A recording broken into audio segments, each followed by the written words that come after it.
वो देखो वृंदावन के 2 बालक, पकड़ो इन्हें, कहीं भाग के न चला जाए। आप हमें छोड़ दीजिए, आप हमें बांध क्यों रहे हैं? बंदी क्यों बना रहे हैं हमें? छोड़ दीजिए। छोड़ो हमें, छोड़ो। नहीं, अब तुम यहाँ से जीवित नहीं लौटोगे। तुम वृंदावन वासी जब भी हमारी बस्ती में आए हो, तुमने बहुत उत्पात मचाया है। आप सभी को वृंदावन वासियों से नहीं, उस कालिया नाग से संकट है। नहीं, ऐसा नहीं हो सकता। हम उनकी पूजा करते हैं। कालिया नाग के नाम पर हम अपने प्राणों की बलि दे सकते हैं। वो कभी हमारे साथ ऐसा नहीं कर सकते। जिसे आप ईश्वर समझकर पूछते हैं, उसकी सच्चाई तो कुछ और ही है। वो एक क्रूर नाग है। उसे आपसे प्रेम नहीं, अपितु आप भी उसके लिए अन्य पक्षियों की भांति ही उसका भोजन है। यह सत्य है कि उसने आपको इतने समय तक सुरक्षित रखा, क्योंकि आपातकाल के समय में जब उसके पास कुछ भी ना हो, तब वो आप सभी को अपना भोजन बनाकर अपनी भूख को शांत कर सके। बालक, हमें तुम्हारी बात ने सोचने पर विवश कर दिया है, और यदि तुम्हारी बात सत्य है तो हमें इस संकट से निकलने का क्या प्रयास करना चाहिए? आप अपने पात्र से वृंदावन वासियों की प्यास बुझाइए, क्योंकि वृंदावन में जल ना होने के कारण वृंदावन वासियों की स्थिति बहुत बिगड़ गई है।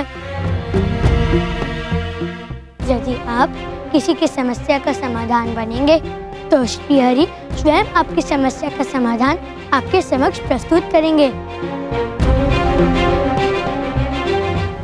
हमारी आस्था को इतना बड़ा आघात पहुंचा है। ईश्वर पर भरोसा करें या ना करें, कुछ समझ में नहीं आता। प्रत्यक्ष को प्रमाण की आवश्यकता नहीं होती।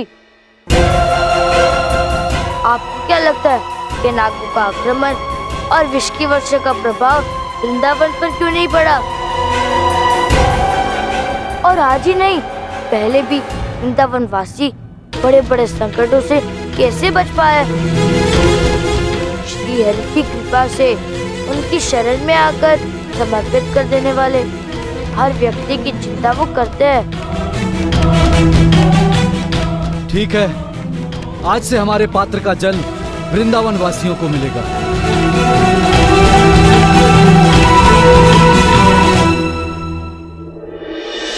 मित्रों, मैं आप सबका बहुत बहुत आभारी हूँ। आप सबने अपने पात्र का जल देकर हम पर बहुत बड़ा उपकार किया है। आप सबका हमारे वृंदावन में स्वागत है।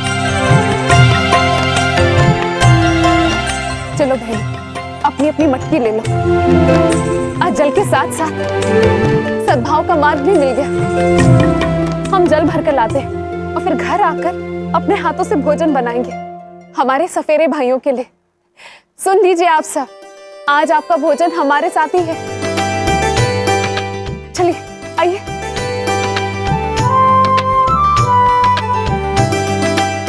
आइए।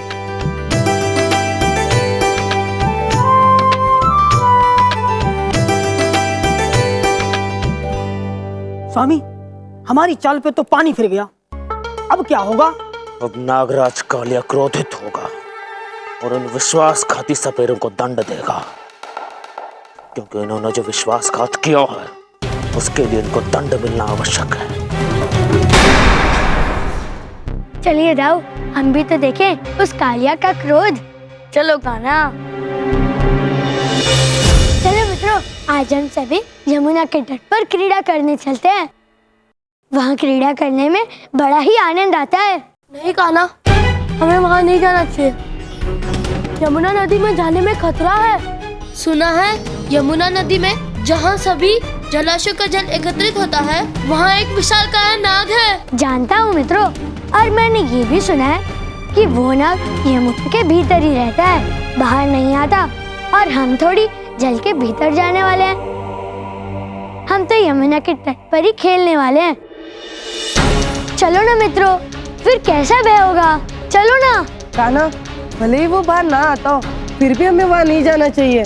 किंतु मित्रों, तुम ये भी तो सोचो ना कि हमारे वहाँ ना जाने से यमुना नदी कितनी आहत होगी। प्रकृति भी हमारी मित्र है, और जब ऐसे समय पर उस दुष्ट नाग ने यमुना नदी पर अधिकार कर लिया हो, तब हमें उसे नहीं छोड़ना चाहिए।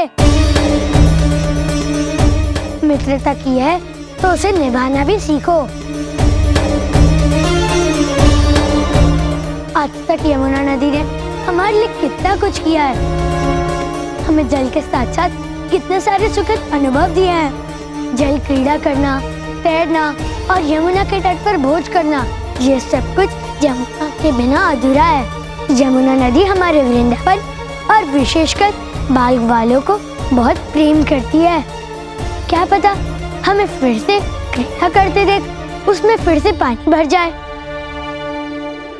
तो ठीक है, मैं और दाऊ अकेले ही चले जाते हैं। कान्हा, बिना गेंद और बिना साथियों के साथ कैसे खेलोगे? रुको, हम भी चल रहे हैं।